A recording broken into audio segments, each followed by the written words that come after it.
आप मुझे बताएं, ये जो मिसाइल अमेरिका ने सऊदी अरब के साथ डील किया है, पैट्रियट मिसाइल सिस्टम, ये है क्या? इसके बारे में क्या इत्तलात हैं आपके पास? यहाँ देखिए, पैट्रियट का हमने पहले भी सुना था। जब गल्फ की जंग हुई तो उस वक्त भी ये पैट्रियट मिसाइल यूज हुए थे। अब जो सऊदी इसको मिला, these are the latest version of Patriot missile with air defence system, जो रेडार्स वगैरह जो हैं वो एफिलिएटेड है। ये बेसिकली देखें कि लेटेस्ट है, और फिर ये जहाज के एनिमी एयरक्राफ्ट के अगेंस्ट भी इस्तेमाल होते हैं, अप्रोचिंग क्रूज मिसाइल्स के अगेंस्ट भी होते हैं, और बैलिस्टिक मिसाइल के अगेंस्ट भी इस्तेमाल होते हैं। सो देखें कि, और ख़ास तौर पर जब सऊदीज़ को ये देना, तो उससे आप ये देख लें कि सऊदीज़ का एक तो ये है कि सऊदीज़ का जो एयर और मिसाइल डिफेंस सिस्टम बड़ा स्ट्रांग हो जाएगा। वो हमने पास में देखा, अगर आपको याद तो, हूतीज़ ने मिसाइल्स बड़े फायर किए थे सऊदी अरब के ऊपर, और जिसके बाद उनके ऑयल फील्ड में भी इस पर हिट किया गया तो बड़े मसाइल पैदा हुए थे।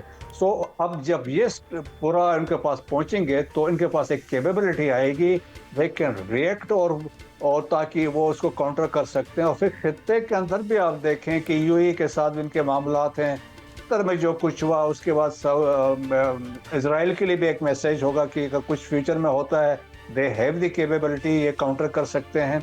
That is one thing. ये एक तो ये इनके बड़ा स्ट्रांग एयर और मिसाइल डिफेंस सिस्टम आ गया। सेकंड, इट आल्सो रिफ्लेक्ट्स की जो स्ट्रेटेजिक कोऑपरेशन है बिटवीन अमेरिका एंड सऊदीज, और इसका ये भी मैसेज दिया है कि we care about our partners. पहले क्योंकि कतर के वाकये के बाद लोगों में शक पड़ गया था कि ये क्या कर रहे हैं, सो ये एक वो वाला मैसेज भी है। इससे इम्पोर्टेंट चीज़ ये है, देखें कि यकीनन खित्ते में जो स्ट्रेटेजिक बैलेंस है वो फर्क पड़ेगा उसमें जी। अगर वो कहते हैं अमेरिका नहीं भी हो तो, लेकिन जब आपके पास ऐसा सिस्टम आ गया है तो आप तो बाकियों को, आप कुछ नहीं बिगाड़ सकते हैं, आप दूसरों को थ्रेट कर सकते हैं अभी। सो वो फैक्टर है। और फिर ऊपर से मोस्ट इम्पॉर्टेंटली आपके देखें पास स्टोर में अगर 750 पड़े हों डिफरेंट लोकेशन, तो इसकी साइकोलॉजिकल इम्पैक्ट बहुत ज़्यादा है कि 750 पैट्रियट मिसाइल्स, तो मेरे ख्याल में वो भी एक बड़ा इम्पैक्ट है। तो सऊदीज़ के लिए एक बहुत ज़बरदस्त किस्म की डेवलपमेंट है, और खित्ते के अंदर यकीनन सऊदीज़ की जो स्ट्रेंथ है होगी जो एयर डिफेंस में या अगेंस्ट मिसाइल डिफेंस के लिए, वो बढ़ जाएगी। चलें, इस बात से इसकी तो अक्कासी होती है ना कि business is business and war is war, लेकिन ऐसे में शहजाद हुसैन भट्ट साहब, आपको क्या लगता है कि यही वक्त क्यों मुंतखब किया गया इस डील के लिए? देखें मुनीसे, बात यह है कि सऊदी अरब को पैट्रियट मिसाइल जो है वो तकरीबन उसकी मालियत 9 अरब डॉलर बताई गई है कि इसने अमेरिका ने सऊदी अरब को फरोख्त किया है। अच्छा, इससे कबल अमेरिका ने इसराइल को भी 6.5 अरब डॉलर के फौजी साजो सामान जो है उसकी फरोख्त करने की मंजूरी भी वो अमेरिका दे चुका है। अब बात यह है, ये जो पैट्रियट मिसाइल सिस्टम है, ये जैसे अभी ब्रिगेडियर साहब ने बता दिया है कि ये क्रूज मिसाइल और बैलिस्टिक मिसाइलों को रोकने और तबाह करने के लिए इस्तेमाल होता है। अच्छा, सवाल यहाँ ये है कि जदीद रडार टेक्नोलॉजी जो है, ये नेटवर्क का अब हिस्सा सऊदीया के पास भी हो गया। तकरीबन मेरा ख्याल है 19 ममालिक जो है वो पहले भी इसको इस्तेमाल करते हैं जी। अच्छा, अगली बात यह है कि अगर ज़रा आप गौर करेंगी तो ईरान ने जब मिसाइल मारे इसराइल पे, तेल अवीव को तबाह बर्बाद किया, फिर उसने समझदारी का मुजाहरा करते हुए मीडिया पे नहीं आने दिया, उन सारी बातों को छुपा लिया हुआ है जो अभी तक मंजर आम पे नहीं। लेकिन 10 मिसाइल अगर फॉर एग्जाम्पल मारे तो उसमें से मुनीज़े 6 जाके लगे, 4 ही रुके थे। इस मरतबा भी अगर 750 का फिगर आया है कि ये सऊदी अरब में लगा भी दिए जाए, तो फिर भी सारे के सारे रुकने नहीं अगर इसराइल ने मारे। और ये अगर इसराइल ने ईरान ने मारे सऊदी अरब के ऊपर, तो उसकी वजह यह है कि वो सऊदीया से जंग नहीं चाहता। लेकिन ये फिर हम सोशल मीडिया पे और टीवी पे अखबारात में ये कहेंगे कि सऊदीया पर हमला हो गया, लेकिन देखें ना, लड़ाई करवाने वाला कौन है, ये दाना डालने वाला कौन है? अमरीकी अड्डे सऊदी अरब में, उनको बचाने के लिए 9 अरब डॉलर के उन्होंने पैट्रियट सिस्टम बेच दिया सऊदी अरब को।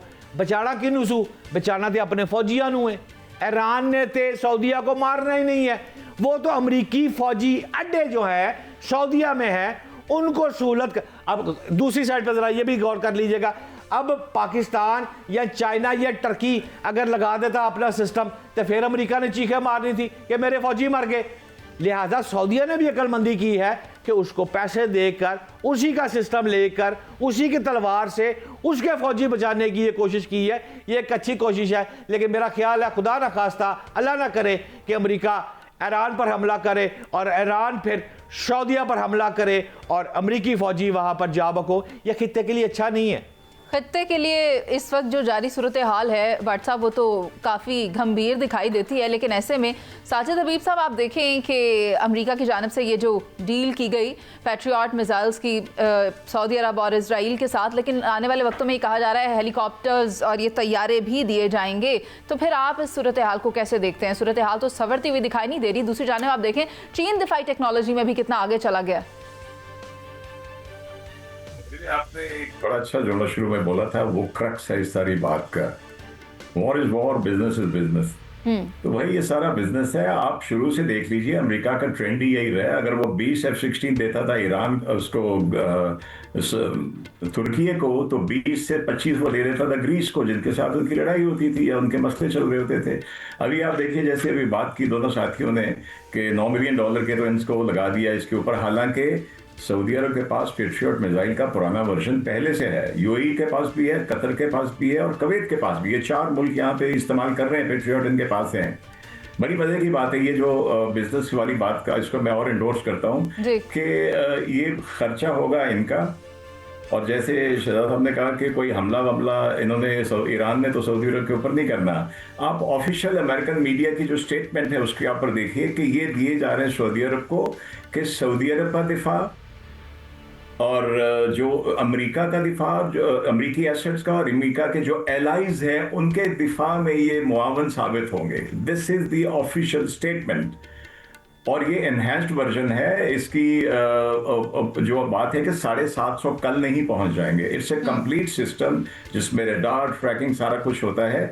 और अभी जो फैक्ट्री बनाती है अमेरिका में, आई थिंक लॉकहीड मार्टिन वाले हैं शायद, इसकी तो कैपेसिटी ही एक साल की 450 से 450 के करीब है। 2027 तक उन्होंने एनहांस करनी है 650 पेट्रियट साल का बनाने की। पूरा सिस्टम होता है, जस्ट नॉट एक सिर्फ वो शुरली नहीं होती, पूरा पैकेज होती है, पूरा सिस्टम होता है। तो पहली बात तो ये थी, it's going to take time. और दूसरी बात ये कि बिजनेस है, इन्होंने लड़वा के इनको सब कुछ चीज़ें बेचनी है, बाकियों को भी बेचनी है। जो इजराइल को बेचा है उसमें पेट्रियट भी शामिल है और उसमें वो सामान है जिससे वो दाएं बाएं गजा के ऊपर, दूसरी जगह के ऊपर हमले करता है। अपाची हेलीकॉप्टर्स हैं जो उसको दिए जा रहे हैं और हम जो है वो आउटडेट हो गई, उसकी जगह नई गाड़ियां उन्होंने बनाई है वो दी जा रही हैं। सो नीयत साफ जाहिर है कि इजराइल से क्या करवाते रहना है और यहाँ से अरबों को इस तरह के वो थ्रेट्स बना के कि तुम्हें ईरान से हमला है। पहले एक जमाने में कहते थे तुर्की को कि तुम्हें सऊदी अरब से भी खतरा है। तो ये बिजनेस है, दैट इज द पॉइंट जो आपने बड़े शुरू में क्लियरली कह दिया था। तो ये सिलसिला आहिस्ता आहिस्ता, लेकिन मैं समझता हूँ कि चेंज इसमें आ रही है।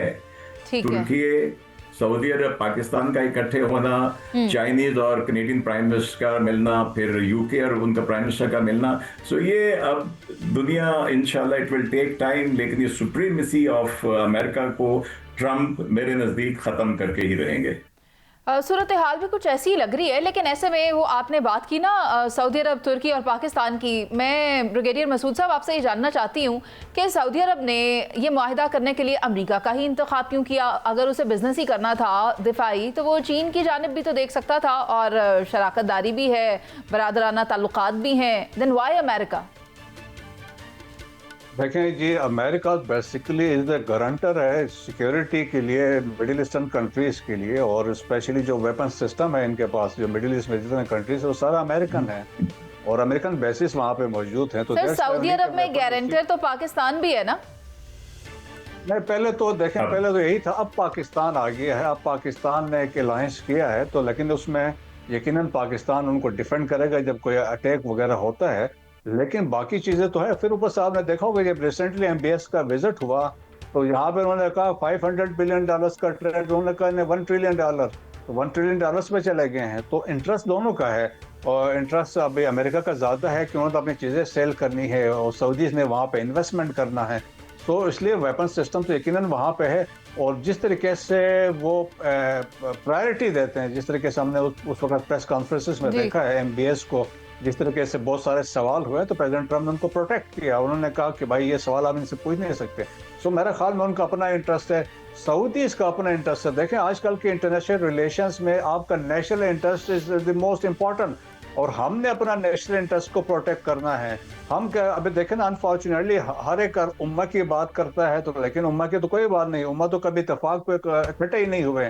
सो देर खुद आपने देखा कि अब क्या हुआ यमन के अंदर, सऊदी से यूएई वाले, यूएई एक ग्रुप को सपोर्ट कर रहा था अगेंस्ट सऊदी, वहां पे एक डिवीजन क्रिएट की थी। सूडान में यही हालात है, वहां पे वो हफ्तार, वहां पे जिस तरीके से अब्दुर्रहमान को जो चीफ है उनको सऊदीज कर रहे हैं, और दूसरे जो रैपिड सपोर्ट फोर्स है उनको यूएई वाले करे। इसी तरह लीबिया में तो आप देख लें कि जीसीसी कंट्रीज में आपने डिवीजन देखा है। सो आपने अपना आप को प्रोटेक्ट करना है, फिर जिस तरीके से खुद को करना है, अपने मुल्क के नेशनल इंटरेस्ट को करना है। मसूद अहमद साहब आपका बहुत शुक्रिया, हबीब साहब आपका भी बहुत शुक्रिया।